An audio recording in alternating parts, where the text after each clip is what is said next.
continuamos nossa conversa com Luiz Eduardo Mata. Eu vi que você coloca muito, você fala dos países que são o cenário das suas tramas, e você costuma se aprofundar nos cenários. Qual é a sua fonte de pesquisa para isso? Essa é a parte mais fascinante da composição de um livro desses, é a pesquisa. Olha, a internet hoje em dia facilita muito a vida para isso, porque eu não pesquiso só o cenário em si. O Véu, que tem uma protagonista, uma das protagonistas é uma iraniana, uma professora universitária no Irã, que mora no bairro tal e trabalha na universidade tal. Então, como é que é o cotidiano de uma mulher iraniana que mora no bairro, enfim, o seguinte bairro, e trabalha numa universidade? O que ela toma no café da manhã? Qual é o cotidiano? Como ela vai da casa dela para a universidade? O que ela vê pelo caminho? O que ela faz no dia a dia? Qual é a sua interação? Como é que é a vizinhança de um prédio? Mesmo que eu vá ao local, eu precisaria morar no lugar e conhecer muita gente para poder ter uma noção dessas. Não basta você ir e anotar os endereços. Então a pesquisa em si dos lugares, ela é muito simples. Que hoje em dia eu tenho uma técnica para fazer isso, eu confirmo informações várias vezes. Então eu uso livros, eu uso guias, hoje eu uso a internet, mas durante muito tempo eu não usei. Eu uso o noticiário, jornais estrangeiros, jornais do lugar. Agora, a pesquisa mais complicada, que é a mais fascinante, é essa pesquisa humanista, né? É isso que eu queria te perguntar, né, também. Você aprofunda bastante a descrição dos seus personagens. É verdade. E dos cenários também.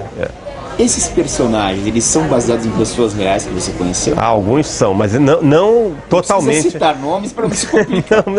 Mas mesmo que eu citasse, porque nunca uma pessoa dá um personagem. Em geral, ele é uma soma de vários, às vezes personagens da ficção também, né? Certo. Então a personagem minha do 120 Horas, o livro anterior, que é uma armadora libanesa, que ela tem até um fã-clube, eu descobri outro dia. Ela foi inspirada na personagem da Vanessa Redgrave, no Missão Impossível 1. Peguei aquela personagem e eu quero criar um livro com uma personagem assim. E tem algum grande personagem da literatura que te influenciou? Você falou, gostaria de ter escrito um livro com esse personagem? Emília, do Monteiro Lobato. A Emília é uma boa escolha. A Emília eu tenho um fascínio muito grande. E eu gosto muito do Brás Cubas também, do Machado de Assis. Eu gosto muito mais dele do que do Bentinho, Capitu e Escobar. Eu acho o Brás Cubas um personagem ótimo. Ele é muito factível até nos dias de hoje. Está cheio de Brás Cubas por aí, né? Você publicou um manifesto em prol da literatura de entretenimento brasileira. LPB. Literatura. Você me deu tanto problema, rapaz, eu não tenho ideia. Uma coisa que eu preciso te perguntar. Primeiro, por que esse manifesto? E segundo, você acha que a literatura brasileira se leva a sério demais? Bom, primeiro... Ou ela é acadêmica demais?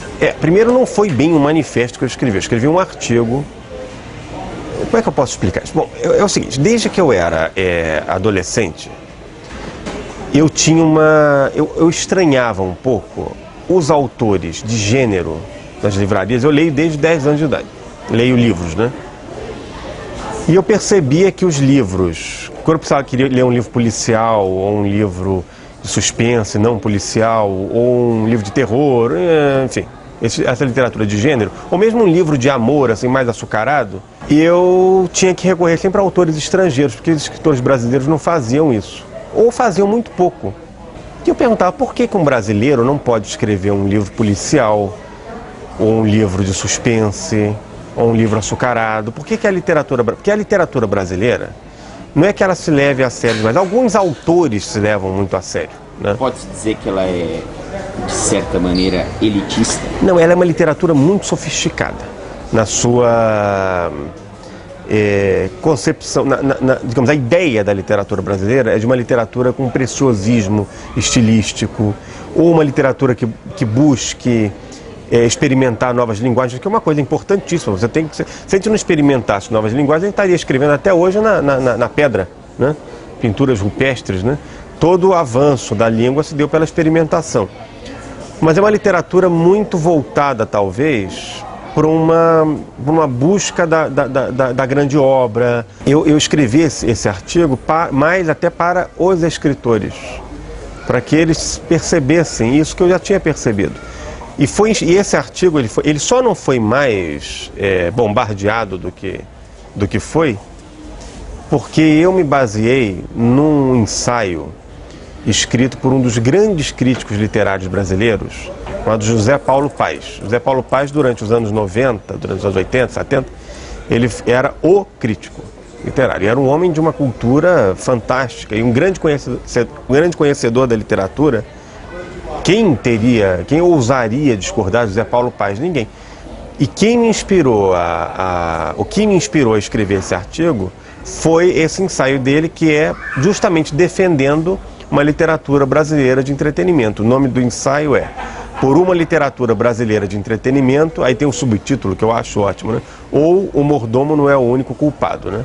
Não é o único culpado, nós não temos uma literatura de entretenimento, mas ele fez uma brincadeira com a literatura policial. Eu achei ótimo isso.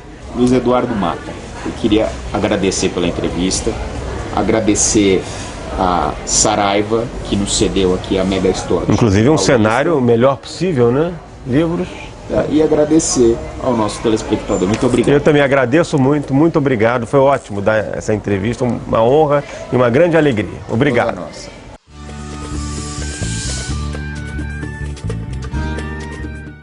História, Cultura, religião, gastronomia, negócios festas. e a contribuição para o Brasil.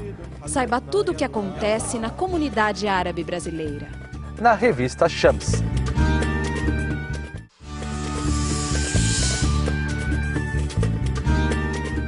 Shams TV fica por aqui. Muito obrigado por sua audiência. Estaremos de volta na próxima semana, nesse mesmo horário, aqui na TV aberta, em Guarulhos, na TV Guarulhos, canal 20 da NET. عم بتضوي الشمس على الأرض المزروعة عم بتضوي الشمس والدنيا عم توعد عم بتضوي الشمس على الأرض المزروعة عم بتضوي الشمس والدنيا عم توعد